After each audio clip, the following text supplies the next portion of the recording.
With just a few weeks to go before one of the state's most high-profile events, we now know the International Balloon Fiesta will not have a vaccine requirement.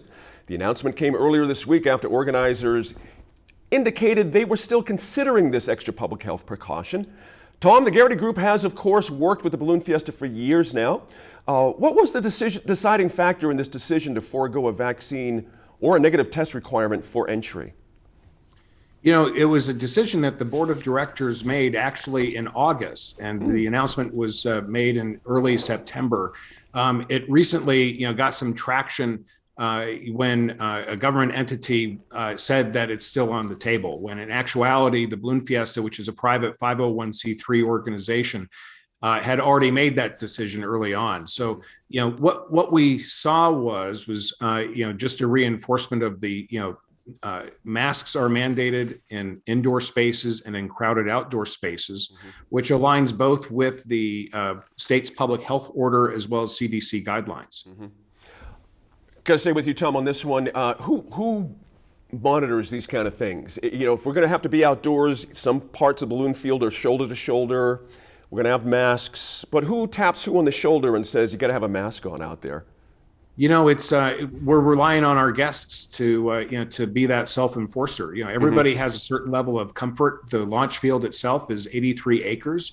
We're going to have special shapes, or Balloon Fiesta is going to have special shapes spread throughout, because we know that that's an area where people tend to congregate. So there are a lot of different things that Balloon Fiesta has done to make it a lot more visitor friendly, from the perspective of increased hand sanitizers, cashless systems as well being available, and even moving all of our indoor seating for eating outdoors. So there's a lot of different things that Fiesta has done behind the scenes, and they've been doing it and working on this for the last 18 months, ever since March of 2020. Just as a very quick side note, when the restrictions were the strongest for Balloon Fiesta was looking at a number of different ways to address this particular issue, came up with a number of different contingency plans. And even when the restrictions from the state were the strongest, Balloon Fiesta devised plans and approaches where they could still have the event under those current health restrictions. So there's been a lot of thoughtful process that's gone into, how these policies and approaches have been developed. Serge, a spokesperson for the governor told KOB they were disappointed with the lack of a vaccine requirement. So my question to you is, as Tom mentioned, is following CDC guidelines, which Fiesta is doing, not enough? Or do organizers have a responsibility to hold a higher standard? Or to follow the governor's wishes? What's the best route here? I don't think there's any obligation to follow the governor's wishes, but I think that this clearly reflects a decision that's based not just on public health, right? This is saying, who do we want to have coming to the Balloon Fiesta? Who do we not care about them staying away? People who are concerned about this are going to stay away, and people who are less concerned are going to be coming. And it's not only that big 83-acre field that Tom was talking about. There's buses to get you there. There's lines waiting for the buses. There's, it's going to be not possible to say at all times, oh, we're not spending too much time close to each other. And the vaccines, I realize, are not perfect, and all of the caveats, but it does clearly reflect a choice that this is, we're going to try to maximize the number of people who come, right? And, looking at what happened with the state fair, all the criticism and the controversy around the vaccine requirement, and the organizers say it was a huge success and they never had any trouble with the vaccines. I'll have to, I'll take them at their word for now. But I can understand there's lots of pressures here, but I do think that it's not 100% consistent with what I would think would be the best practices for public health. And that's a choice that was made. Martha, I got to run back to the spokesperson for the governor's office weighing in on this. Was a line crossed here? I mean, Tom mentioned that this is a private entity. Is the governor's office, should they have said anything about this? Well, I think they should have, yes. I was very disappointed that, if the state fair can do it, and successfully so by and large, why couldn't their numbers were down at the state fair.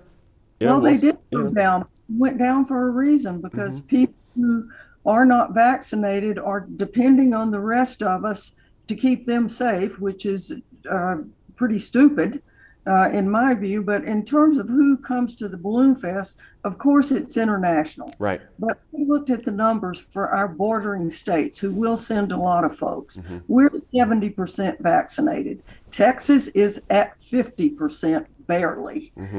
Colorado is a little better, but still below 60. Oklahoma, our other border state, is way down at 46%. And Arizona is at 50%. So we're going to have a lot of folks coming into the state just from our border that are not vaccinated. And I think it's a note of caution. You say that fair numbers were down. Balloon Fest numbers might be down for the opposite reason, because vaccines are not required. So we'll just have to wait and see.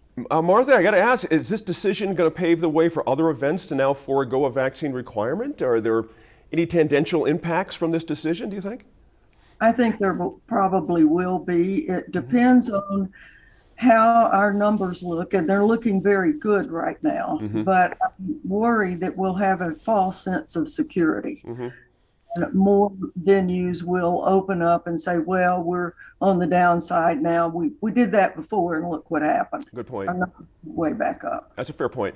Tom, I got to ask you, anecdotally, did you get feedback from the community that whichever way you went with a vaccine requirement, some people would just not attend? You know, what was part of that decision process?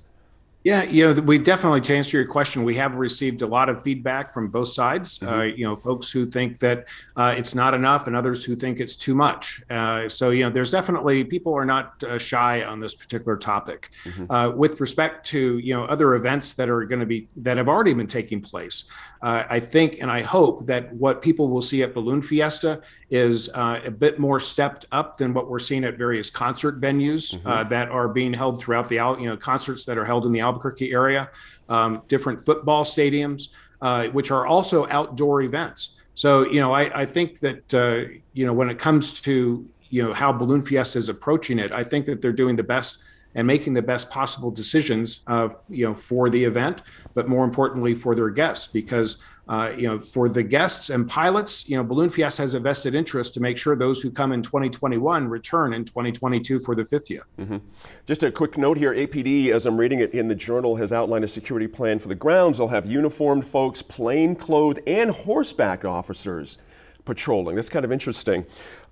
Serge, the question is about ballooning, not Balloon Fiesta, but I have to mention the developments this week in the June balloon crash that killed the Montoya and the Martinez families.